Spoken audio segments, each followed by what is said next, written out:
সারা দেশে মাঝারি থেকে ভারী বৃষ্টি চলছেই। আগামী কয়েকদিনের পূর্বাভাসে বলা হয়েছে এমন আবহাওয়া অব্যাহত থাকবে। মৌসুমী বায়ুর প্রভাবে রাজধানী ঢাকা সহ দেশের বিভিন্ন অঞ্চলে বৃষ্টি ঝরছে। টানা বৃষ্টিতে কোথাও কোথাও দেখা দিয়েছে জলাবদ্ধতা।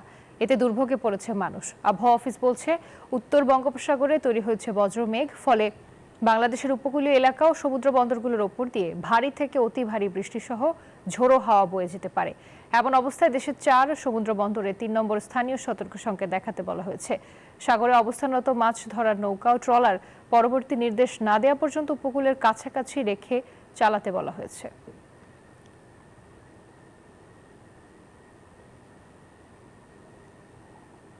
আবহাওয়া পরিস্থিতি নিয়ে আলোচনাতে আমাদের সঙ্গে যুক্ত হচ্ছেন সহকর্মীরা। শুরুতে রাজধানীর আগারগাঁও থেকে যুক্ত হচ্ছেন সহকর্মী মাসুদ সুমন। সুমন, আজও সকাল থেকে বৃষ্টি, রাজধানীতে কি পরিস্থিতি দেখছেন? জলাবদ্ধতা চোখে পড়ছে কিনা?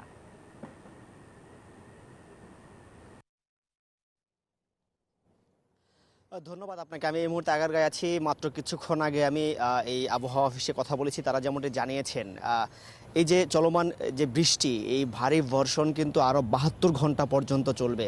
এবং রাজধানীর চিত্রটি যদি বলি, রাজধানীতে আপনারা জানেন যে ভোর থেকেই কিন্তু বৃষ্টি হয়েছে। সেই বৃষ্টিতে কিছু কিছু এলাকায়, বিশেষ করে মিরপুর সহ নিউ মার্কেটের সব কিছু এলাকায়, নিচু এলাকায় জলাবদ্ধতা তৈরি হয়েছে এবং সাধারণ মানুষ কিন্তু চরম ভোগান্তিতে পড়েছে। আবহাওয়া অফিস থেকে যেমনটি বলা হচ্ছে যে এই যে 3 নম্বর সতর্ক সংকেত দেখাতে বলা হয়েছিল নদী বন্দরগুলোকে, সেটি কিন্তু অব্যাহত রয়েছে। এবং পাশাপাশি যেটি বলা হয়েছে, খুলনার চিত্রটি যেমনটি বলছেন, এই জলাবদ্ধতা সারা দেশেই তৈরি হতে পারে এমনটি ধারণা সংজ্ঞা প্রকাশ করছেন তারা। পাশাপাশি আরেকটি বিষয় জানিয়ে রাখি, আবহাওয়া অধিদপ্তর থেকে কিন্তু একটি বিষয় খুব জোর দিয়ে সতর্ক করা হয়েছে, বিশেষ করে পাহাড়ি অঞ্চল, রাঙামাটি সহ চট্টগ্রাম অঞ্চলে পাহাড় ধসের এই যে 72 ঘন্টা যে ভারী বর্ষণের সম্ভাবনা রয়েছে, ফলে পাহাড় ধসের সম্ভাবনা রয়েছে, সেই জায়গা থেকে সবাইকে সতর্ক থাকার আহ্বান জানিয়েছেন এবং নিরাপদ স্থানে অবস্থান করার আহ্বান জানানো হয়েছে।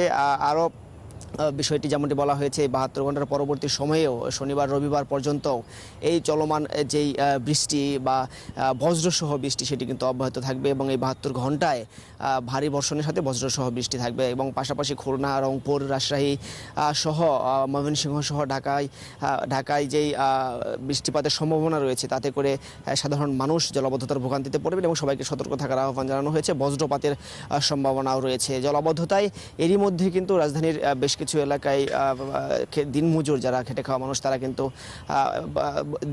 ভোগান্তিতে পড়েছেন। আমাদের আরেক সহকর্মী রয়েছেন খুলনায়। খুলনার চিত্রটি আপনি জানাবেন, সেখানকার চিত্রটি কেমন? এতক্ষণ রাজধানীর আবহাওয়া পরিস্থিতির খবর জানছিলাম। এ পর্যায়ে আমরা আবার খুলনার আবহাওয়া পরিস্থিতির খবর জানবো। সেখানে রয়েছেন সহকর্মী মাকসুদুর রহমান। মাকসুদুর, খুলনায় জলাবদ্ধতার তথ্য আমরা পেয়েছি, আজকের আবহাওয়া পরিস্থিতি কেমন দেখছেন খুলনায়?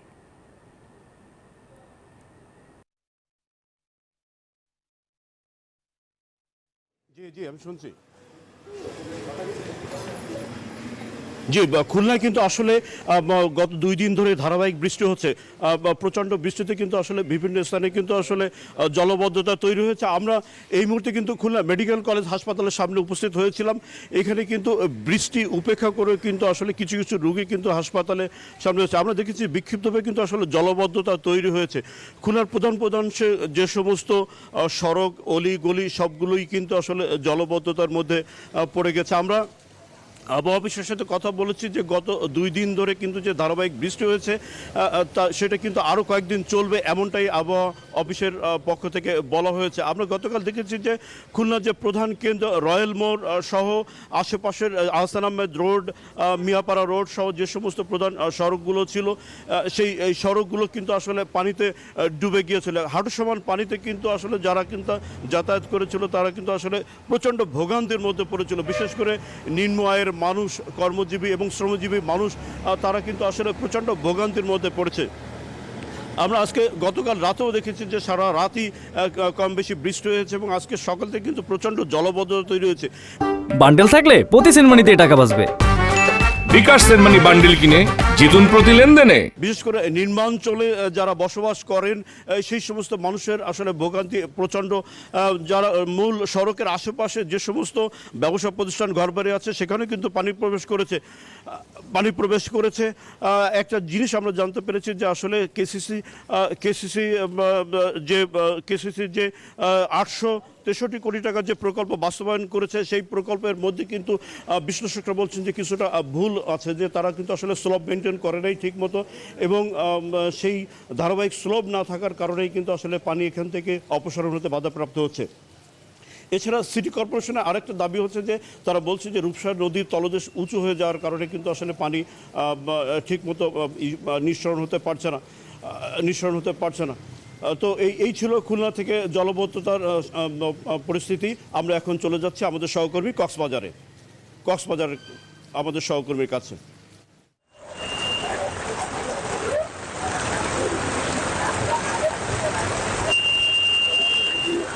যে কক্সবাজারে তুমুল বৃষ্টিপাত, সকাল থেকে একেবারে বৃষ্টি থামার কোনো সম্ভাবনাই নেই। গতকাল থেকে আবহাওয়া অধিদপ্তর একটি বিজ্ঞপ্তি পাঠিয়েছে আমাদেরকে, যেখানে বলা হয়েছে কক্সবাজারে এই মুহূর্তে 3 নম্বর সতর্কতা সংকেত চলছে। আমার ঠিক পেছনের দৃশ্যটা একটু দেখাতে চাই। আমি এই মুহূর্তে আছি কক্সবাজারের যে চট্টগ্রাম কক্সবাজার মহাসড়ক, সেখানে আসলে তীব্র বৃষ্টির কারণে মহাসড়কে প্রায় একেবারে হাঁটু পরিমাণ পানি হয়েছে এবং পানির পরিমাণ আসলে বৃদ্ধি পাচ্ছে।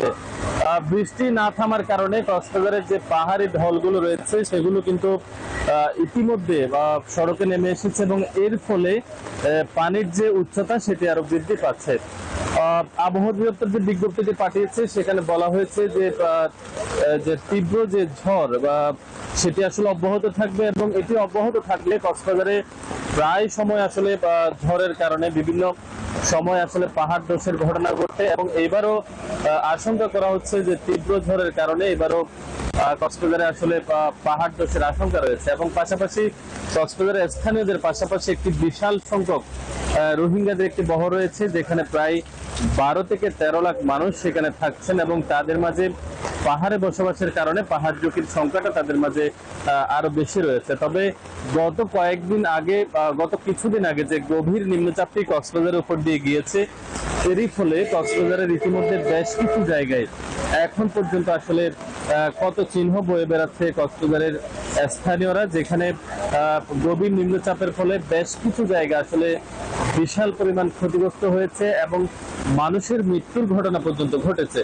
তো এরই কারণে কক্সবাজারে 3 নম্বর সতর্কতা সংকেত গতকালকে থেকে যখন দেয়া হয়েছে, মানুষের মাঝে একটি ভয়ভীতি কাজ করছে। আসলে গত কয়েকদিন আগের গভীর নিম্নচাপে কুতুবদিয়া, মহেশখালী, সেন্ট মার্টিন সহ যে দ্বীপাঞ্চলগুলো রয়েছে সেখানে যে পরিমাণ ক্ষয়ক্ষতি হয়েছে, তার কারণে আসলে মানুষের মাঝে যে ভীতি সেটি এখন পর্যন্ত বিরাজ করছে। তো তীব্র বৃষ্টির কারণে আসলে গত কয়েকদিন ধরে যে টানা বৃষ্টি, এরই ফলে কক্সবাজারের যে প্রধান সড়ক সেটি একেবারে হাঁটু পানি। যে সমস্ত গাড়িগুলো চলাচল করছে আসলে সেগুলো মোটামুটি অনেকটা ঝুঁকি নিয়ে চলাচল করছে এবং যারা শ্রমজীবী মানুষ আছে তাদেরকে আসলে সকাল থেকে আমরা দেখতে পাইনি। মূলত শ্রমজীবী মানুষদেরকে আসলে কোনোভাবেই রাস্তায় দেখা মিলছে না।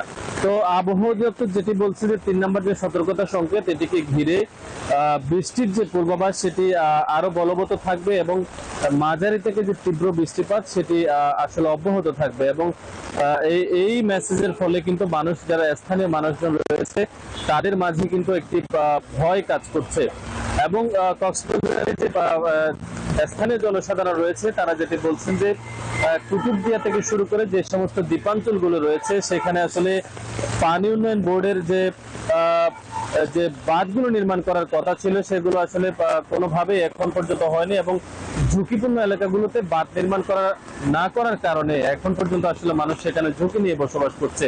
তো গত গভীর নিম্নচাপে মহেশখালীতে একজন মানুষের প্রাণহানির পর ইতিমধ্যেই কিন্তু নড়েচড়ে বসেছে স্থানীয় প্রশাসন। তবে পানি উন্নয়ন বোর্ড যেটি বলছে যে অগ্রাধিকার ভিত্তিতে যে সমস্ত ঝুঁকিপূর্ণ এলাকাগুলো রয়েছে সেখানে আসলে বাঁধ নির্মাণ করেই সেখানকার মানুষকে স্বস্তি দেওয়া হবে, কিন্তু এখন পর্যন্ত আসলে সেই ধরনের কোনো পদক্ষেপ আমরা দেখতে পাইনি। এই ছিল কক্সবাজারের আবহাওয়া পরিস্থিতির খবরাখবর। ফিরে যাচ্ছে স্টুডিওতে। আবহাওয়া পরিস্থিতির খবর জানাচ্ছিলেন রাজধানী থেকে মাসুদ সুমন, খুলনা থেকে মাকসুদুর রহমান, কক্সবাজার থেকে ইরফানুল হাসান।